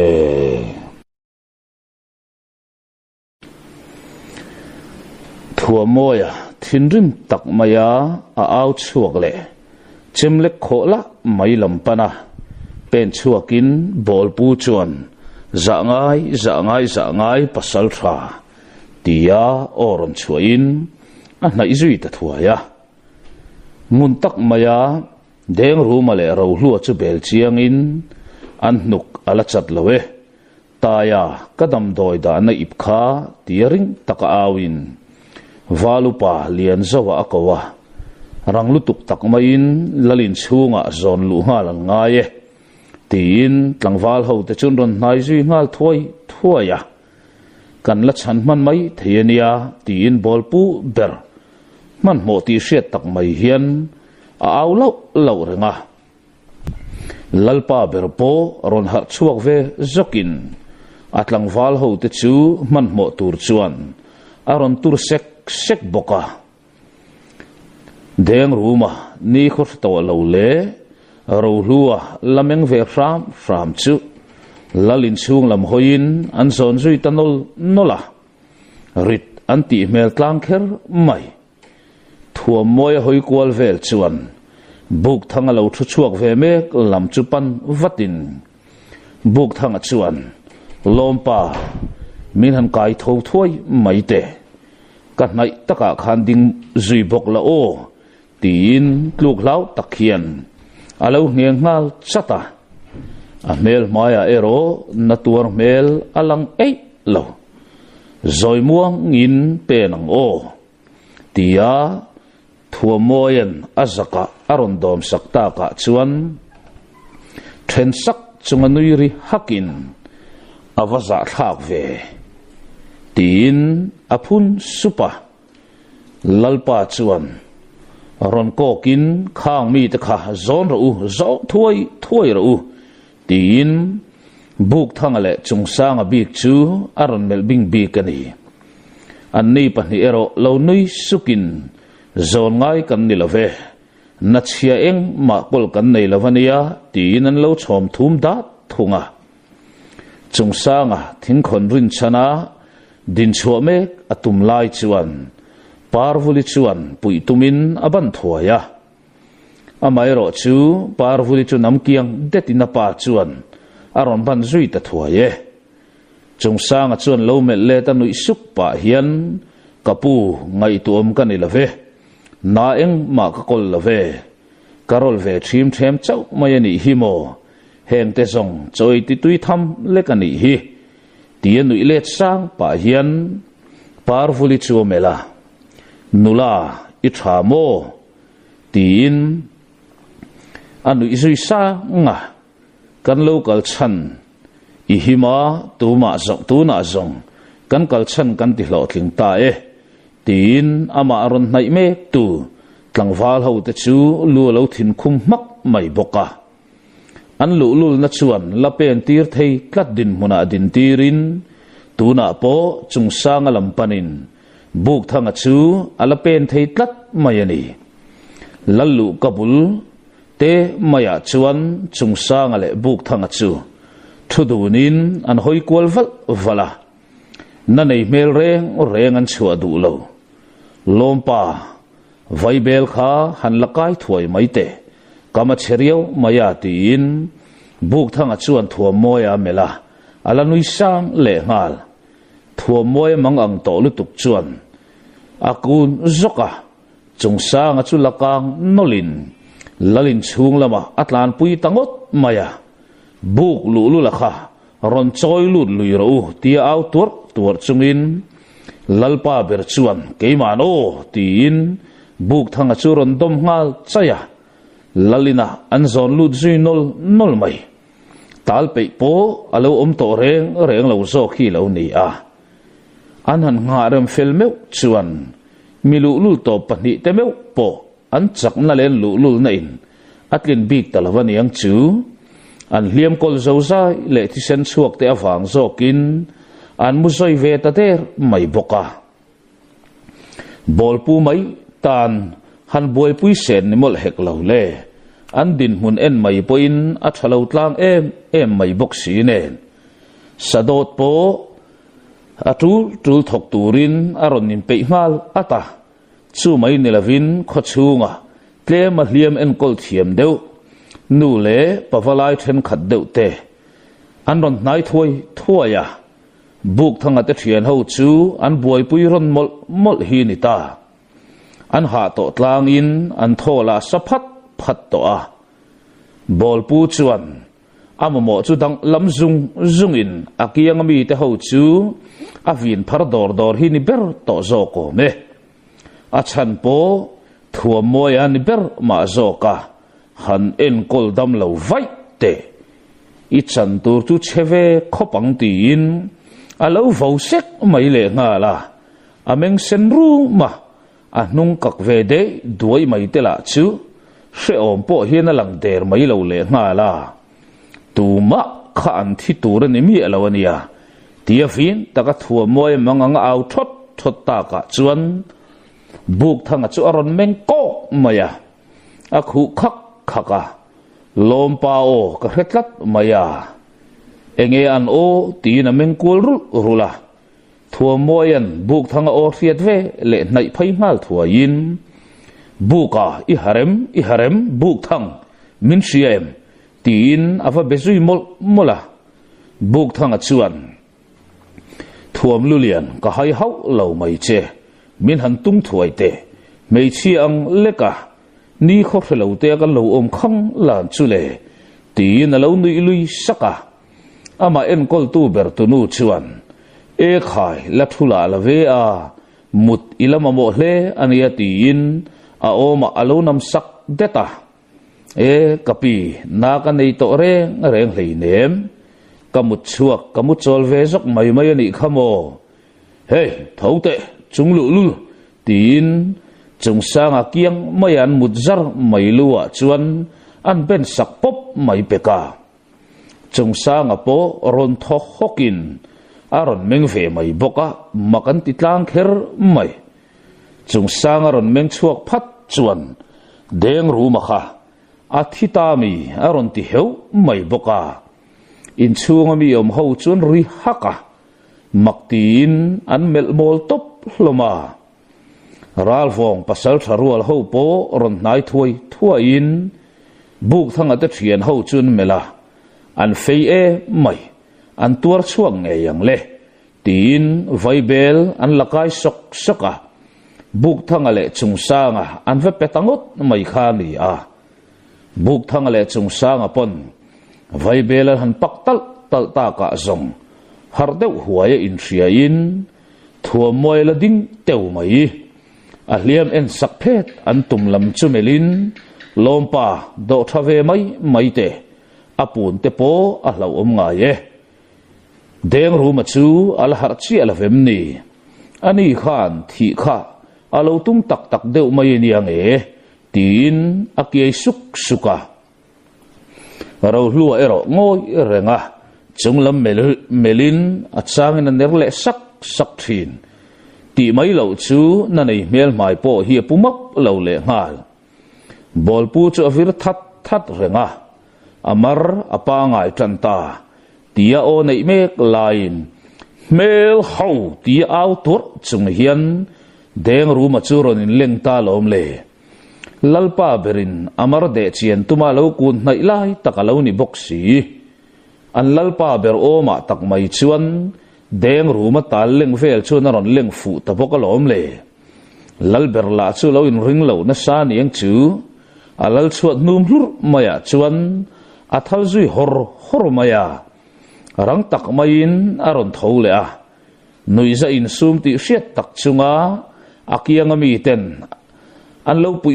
sap lai chuan lalpa ber chu ain siam thasut suta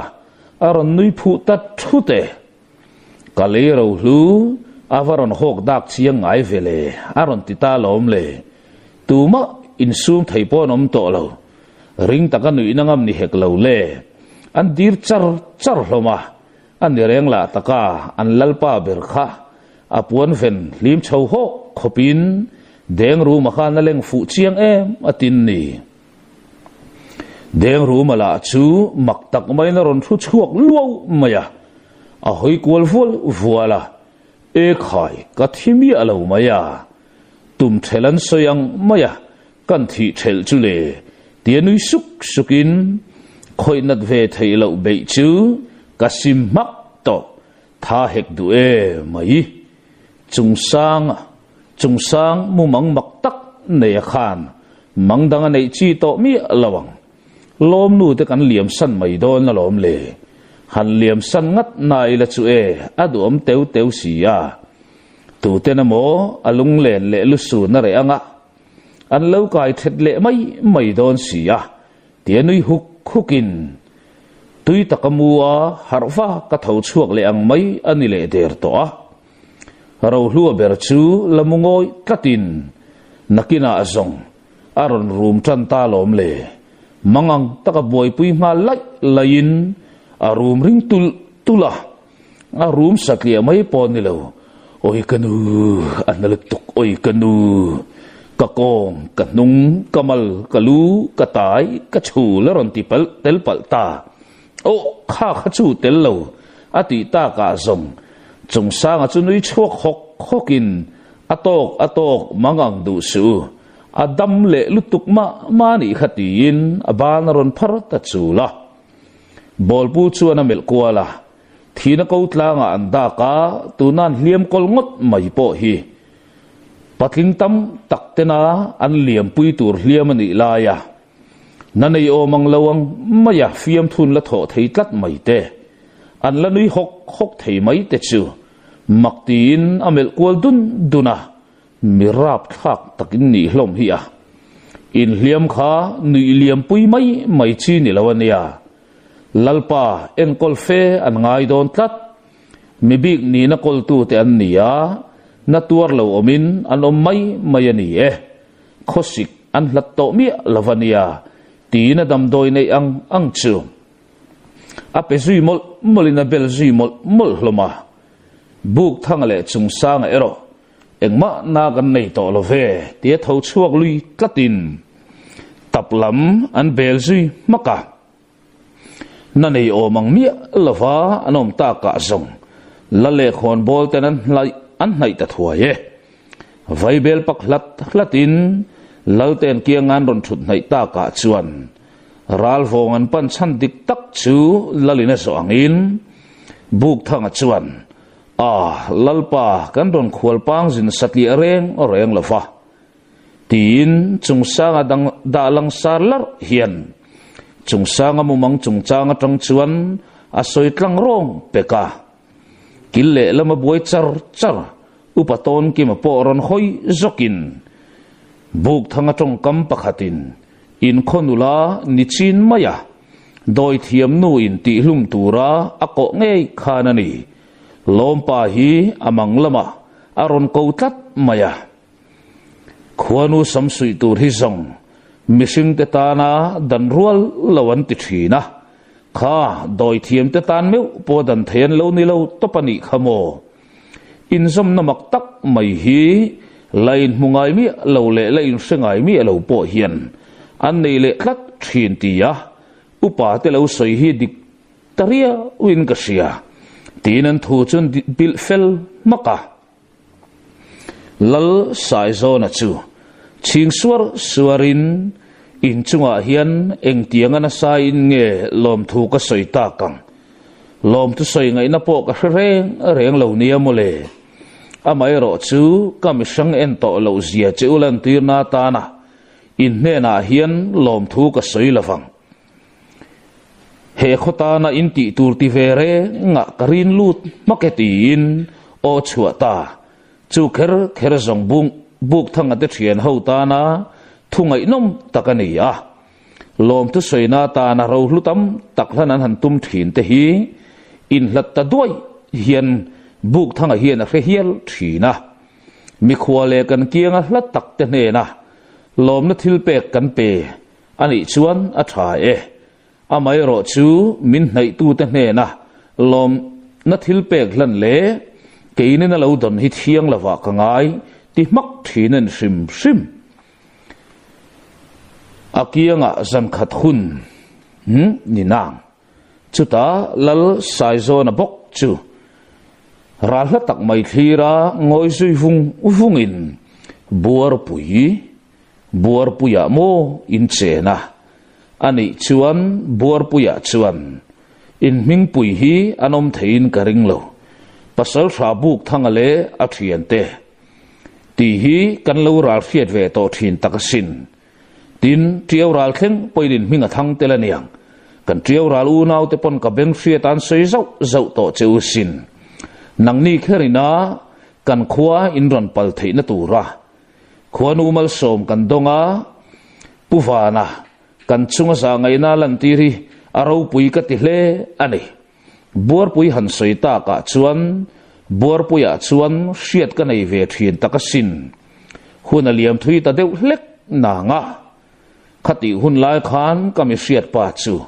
tlangvalu zo tak ni thinin akia nga san khat hun kan mang nge nge kha ni a thiau kama ni in tuilian in min dang tlanga atak taka chuan kha tlangwal khan du ni selang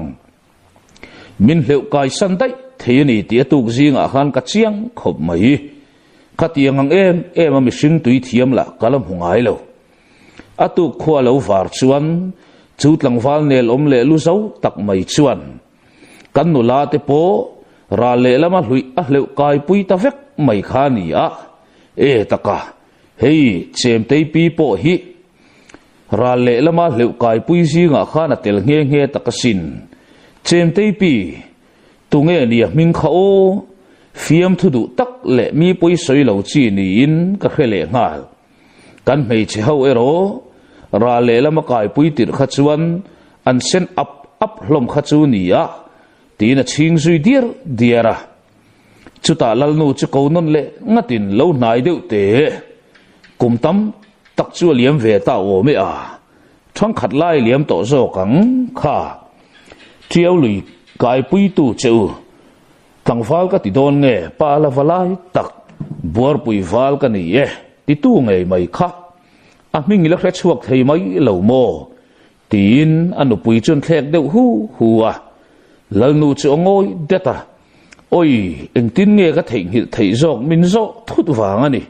tu nge kha o kha pa han sual thiam zia le nel om si zia kha o tianui harin ama wanga kai thei chau kan ni si nen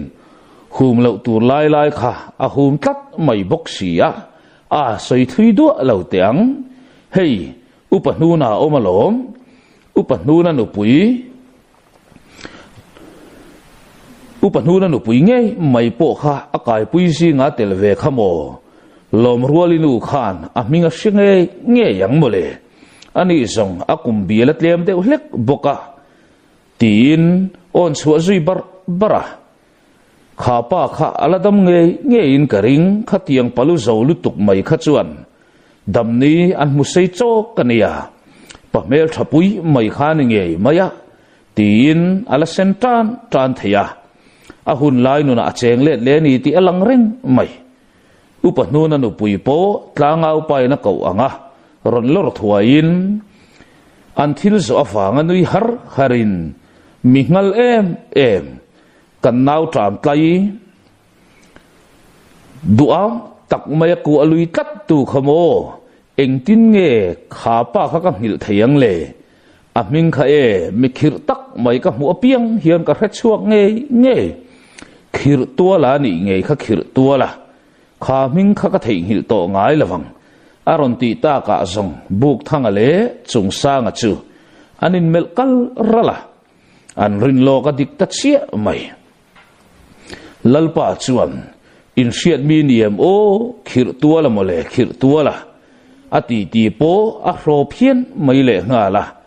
ati ti phunga phei chuan ni khata ama in sai panga ngota hol thuk thu te kha a soinual takasin mo wala te u ka mi riat chu bor pu ya la chenga ngem o nge ni ya a tha tu ten hen lam hi lo pan reng to zong ni in ton le tik ni aum ta der mai si lawa in riat zong te ni mi alem tin zona pe that huaya buk thanga chu nui suka kan riat zong takani mele a in mi riat pa chu aladam thain ala chak thakop maya kan ron liam tur po thumin chain bin ron tha liam nge sin tuna phei chuan khon bol min ni to in khonu mal som na tam takadonga kan lalpa nge ro hlung ang kan khua hian kan lal nge hausa zok ang ti hi kan te fo to zok asin chunga hausang na zong la chu tupa pakhatana ya atu patana da vek tur thula hi a au puilu lung zel fo mai thina in soyazia kha ero ala tha reng lo nia mole kan lalpa nen atak le mei ang mai in zom ni in kan khota na ro lu berte singa mi ani ka hriat chian em na chan chumo hei a eng kim zong hlan vet atupa pasal thra chung sanga ni himo tin chung sanga chun tar lang le zo maya khon bol min tupa chu mai anilo mumi alo po nei tlak le bel tlak ani zia chung sang chu buk thanga chuan atar lang chiang moi to te e khai I han soita ka chuan tin lalnu te fian dun chuan chung sang chu nain in mel mai te po in an nalai kong tam taka nei tlat mai ka ti amai ro chu ipu wang lai phalo tlatin ka sia tin zonan zot ngal mol mola zan khat chau hunan mang ho ma ni selang an lo nel hle manani ang chu upakhir tuala chungchang chun zot mol mai ngoi renga upamin te in lama e rel mup ral phong nula le tlang valten lalpa tuk chuan ei kan pe khat to e an ron ti ta ka zong lalpa chuan ka khual pasal tha te khan choin kil pe angem tin mel kwal dana deng ruma pek chuan kai zong nula in min bar lo chuan aron ti khut rawa e bar tuke a nula lam zong kan ro pui ve na lam takania lom le tia chang nui hok lomin bol pu chuan chik zet mayamel kwalin lalpa khosikin amantran hardon to ho lavania tuk thuan chu bar thoi teng u tin tuk thuan chun siam zui ta zunga deng ru male ro hlua thina hlim kor ruam zo hlim lote tilavin chon han ba le ta tak taka hliam nei mel pon pulo an ei hnem le lutuk tlat to nanei omang hian tu man om du lo tlat mai le nga la chuta zong bol pu mangang tak zet to an na a te ni ring rum to lalpa ngai tu ara na ngai ta lal ina hian rei an om du don chuang lova upamin inatanga semtran diatin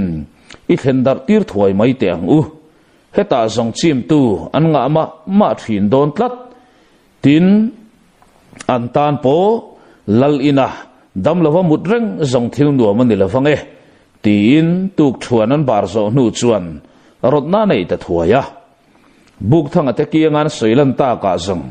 buk thanga chuan lom pa zong aton manglama athen in tur nei lok vek to khamo din nui suka chu vele par fulipa upaton ke ma chuan ani kha chuan chang dang akan thei lawang kanina nge mai o tin chungsanga ron mela chungsangan ina kheng turina ron rin lut fel mak ta buk thang le chungsang chu in kheu zau zawin an bukmat ngata a hliam vel en kol tu turatan zong khanula kha chungsang hiana iemol lo amanglam ang mai ani lo anung chung ngei khanula du om na kha a mu chiang ma buk thang apona mu mai bi kat lo an tu thuan tu ron choi lu ta mei nei zet maya chungsang aron mel kal lai kha buk thang na lo mel kal ve rala kal le kal in muton lo ve in an mit kal nai ro ai nang lo si an khen in tur lam theu pana pen chuak zui nga lin zon an han tum ngot loma an lo thu I kho lo na samai si nen lal upa te in a hlo hlom lau zoka khomi puiten an nun ron chan tu thi na ko tlang ta khai chuak tu te an lo lom ma lal tuala lo pung khomin kutan lo ben khum dur mai le ngal ral vong pasal tha ho te po in nui sa nga buk thanga te ho chu sui ve zelin anti theirual lo le an doi ze wang ni ho lova che theilek lawan lo om na lakata buk thanga chem danglam takina ron chan chua dan chu an mu phafeka amai ro chu chem chu eng chem nge ani tiero zot tur khopin pasal thadon toyen ni ho lo heti lai hian khomi pui mai na an lom mup lai hian som thani avoi khat lungai om cho kan tiang in lungai takalo in dom kuna om tat nia chu tu dang ma ni lovin pasal tha kol vela ni kol vela chuan a thui suai te bi khau chu ko kho khapin alom lo thu chak chua ta ka zong an ni po an lom lo chop chil ve le ngal mai boka an lo ming that ve to na te le mi te chung en na zong te ron thai bo veka ron lu alan veka fiat nan nei ba ka kol vela thin khei em tu chu buk thanga khan asoi chuak tlatani engdang ni lavin chung sang ale parvuli chung chang ani tat maya rei tak alo hel kwal to parvuli nupuya nei nge ya tuma fanga ami zekha em po thup ngarani veite lulnen tuna fiat ngai lo valin aron lualan mai don nia a fiat na chuan avit fu ngang bok nen anaw bi ngoi mi paruk te nen thu khom lain an thin rim nan lei bua ring taka aw pung na chi ni hek lo le zoi thum tap mai hian an ti bal hloma an kam chuak ero buk thang te ta na that na lam hoi renga om lo anan ngoi deuh det nu chuan an zinga pakhat chuan keini pon kan khoi na thei lo la ya kei khang mi mak tak te nen an hanin beya an han da tha thei mai tele doi thuam nu ngei po an han that thei mai kha mak ka te ru ta nei khang mi mak tak te nen khan tang hawin anin thurua li hian ka hretlat mai nia mole nakina an ruang kan pai liam tak ta kha an nung le nge in ka ring tat tin aril ru om churon soi chuak phong maya kol vela chuan chu zong thil ni thei ani tat lo heng mi te hi an tlang nel tak ma a boila kan siam saka khuwa tanga a uma kan chua atulani tin tep chapa ngai tu ana amang le ani ti siat takhian a vaibel pakin angoi vunga ching suara chuta mel mai churonin thak tialin afu don riau in kasia tin nui ta suka anaw te ho nan lo mel thap lai chuan kan khwal wal te hian zalbuk an kai don hlek lawania an liamen hian zalbuk kai pui chi ni mi alo zanin hian parvuli chu kan zenang an mi khwal pa khazong ataksa ala chaw donin thisen aseng tam em maya amutui khopang tin lo harpal po ni selang chet la thei tur khopin achak na ala nei kirle hau lawang par tin hi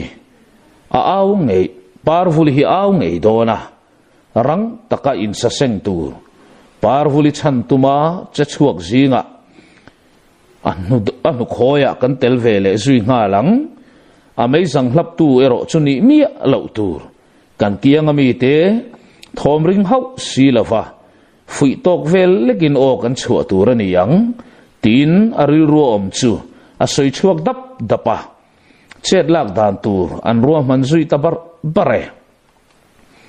buk thang ate ho po an thlen in theu ten ichim boiri lawang u o tia chol lui tiran ni a an ni ho pon hliam zo zai le ti sen chuak nen kar lova chun pachang ma ni se in ti pachang lui du bik to lova tui takamusa sak hlomin thuam moya ero bol pu ina ai ngat mak mai kha ni a adar liam bak ngai tu om liam lian lutuk mai akol liam lo boka adar liam chu an chil trek tu ta a ortir maka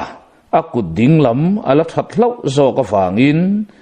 zangfa hian ala hoi thei tlat maya a hak thaviau mai bok nen khoi nge ina tom chor zonga kham om maya in khuwa po kan la chian mumal hleinem tin khuwa chuanin ate harvel mai peka khodai do lam a ngai zela khomor in to beradai do beralo om chuan thlek wanga chuin zona thlen chuan cheheu pasal phain ani mo tia tlangnel taka nai zui thuain lu ka pui arab kai man trep o me apen kalai chu atop chaya ngun zo ka beng do ha in phim khur tak chuan in hnuaya tol lut ta zala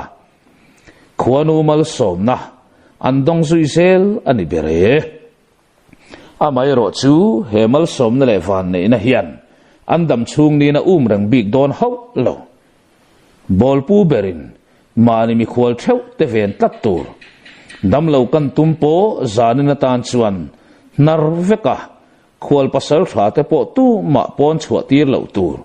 tia kan kualin an hliam te en dik sak veka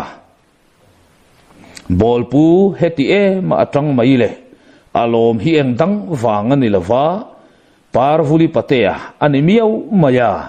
a om a mo lave thane mangain an khwal pasal tha te chu damin khuan chua san lawang te lau ngoi ngoi ani nileng maya muha dam ta chu an lo har to hlomin pasal thazia lo langin nanei om po hian an om hlom lawa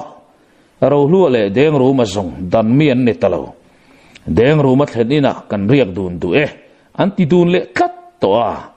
an ni hi zong an ril ru hi ain mu e maya po then hlei thei mai mai an ni to lo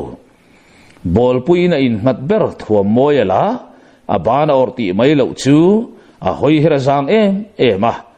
a thian te kan kualin zalbuk akai vei thuk le ngal zalbuka ralvong tlangwal tele pa horon kai ho te ne na ti vorin an lim dar via wa hun po akal zele leng hon ar akhuanga an khua ral ti renga ninga chung zek mayan lo om to na chuan na tak main kho chung mi pui te ngong to a chutiang an ni na wanga mut mu tu mu mal lo tuk thon le zan ria po tui tanga bar thei mu mal to lawan ni na aron lang chuak ngal ta muangin an han thut thon ta ka zong kar lawa mut chuak in zem boi chiai ya leng hon ar a khon nga khleng zo lo hi chung ko eng mosat an to zalbu ka po tlangwal ho leng hon ar a khon nuron kai chutlem te chawan ni a kain hung polin zalbu kan kai meu chuan nar thom aring tan te to a akai ma saho an lo mutui hle to ani narin chon tluara intin la thim thuap to a mutui zan an mangani ber mai zanlai ara khwan hun ngak ver zanlai ara khwan hun ngak pasal tha kol vela le a ho te ro an mengkar maya an zaru zek to chutianga ral vong ho muang le an chin lai chuan trial pu yang e mai chu khomorin nai ber kianga ding vungin muang chang hian kho chung lam hoina ron pen buka uichal lo chi ngur tom tok mai le mei khup zal ta chu melin akal pel zela buk thanga thlen in zo na thlen chuan ading chuta thom chuamang mi alo hian lu kapuya kain kong khar chu alu manga nor kawin apen lu ta zuna buk thanga mut na lampana penin buk thanga hliam ho a hnim kol duna achil a far kol kim ta veke buk thanga ero alamutui na samai chutiang zela buk thanga le thian te tlo kol kim vekin in to berzona chuna ding deta a thek vunga ramlam hoin apen bozui le ta zanlai ara khuang thiaya kol vela te ho chu thom dim taka tho chu ngal themin bo bel an bo liam zala lalmual lam hoin an pen zui ta zale man mona thin lung pai hau lo le phim khur chikim phim khuran ni a an ming chiat na le thina hial po an tong buak theina ni tian chian em awangin an man ho hau lo parvuli te in an panding nal maya pon lama tangin thom han ngai thawang wanga thom dang lam eng ma fiat tura om ta a lo mila chu a thithiap to a in chung lama thom om chun chu an khwal tlangwal chung sang ale in nei tu pa an narin ron tluk mai chu ni ber o me chu tiang lai kara chuan an zinga mi pasal tha kol ve la poin arin falbik em mai samlian chu apen chuak ta dimte akai tren kai zuin a hoi vata thom le mi hring chereng reng eng ma mo hek lo le kong khar chu aban zui da tial puya lu na nu lo kaw sa chu mak ti deuh hlek tak chung le lau thong ru deuh tak chunga mel zakin in chunga phim khur takhian alu rol lu ta thoman ngai thawang wanga chung sang nar thom le upaton ki manar thom bak hriat tur ala om chuang ho lo an ho tu pain I lo tling don ani poin parvuli chu khoi hlek suang che tia acha uluk le ero parvuli chu alawin hong ani ngat zongin bo pelatum therte lo tunge alawin hong ani a kai chak lo bik te lulang ni dimte maya in chunga pen lut zalin voitam an lo kai to na thin in ani miau maya thil mun ma zong le an dana mun ma zong le na mit kha thiam vekani khumpui om na lai le parvuli te unaw ho mut na te parvuli mut na lai bik te hresa vekani to tlat thim thama apen po buai ei lo le ngal khwal pasal thalaka ero phim khurangai ti achiang ema chu wang chuan thom po dim zual se la pen ni khata pen te ta chol ze la reife mai chu tianga chuat dung leka chetala kham zal nu chuan parvuli mut na kiang a thleng ta dimte a parvuli pon sin lai chu keude de in ain thollut ta zala ain thollut fel chia ti chuan parvuli chu aron cheta that mai rang tak maya aka hup sak chain in mi khol pa kani in mi khol pa bengcheng su ti na phun su a parvuli po chu pa ngai takamule in atal tak map lawa chuan cheheu nang te hi nula thiang hlim le sual kai lo muin kalo mu cha I lo si nip zek ani mo tia ngam pa zual sawin man mo tak mai hian akap bor va dap ta thut pe kalom le atap rangang bokin aban chu ala le rang chiang te akut chu potlet zoka athil wa hum chuan ati phuna sa ani apen lu pui ang bok amut pui parvuli nia ngai chuan alo kol ve chu lo ni in parvuli ozong ani lawani ang chu alo kol lian thaviu maya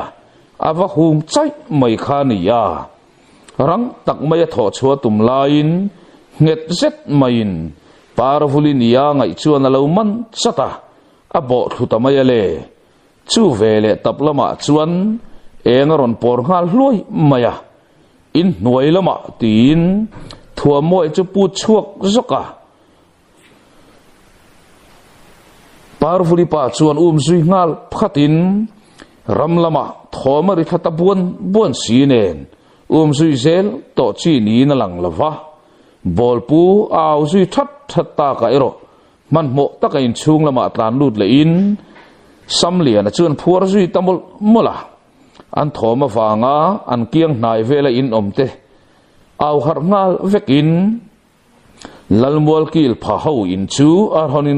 aronin hongrok hloma chin ngai chang turin mei ko pot in an ron tlan chuaka mei cher ate ta sup mai le mei cher de tharapiang in upaton ki ma in lam an pan supa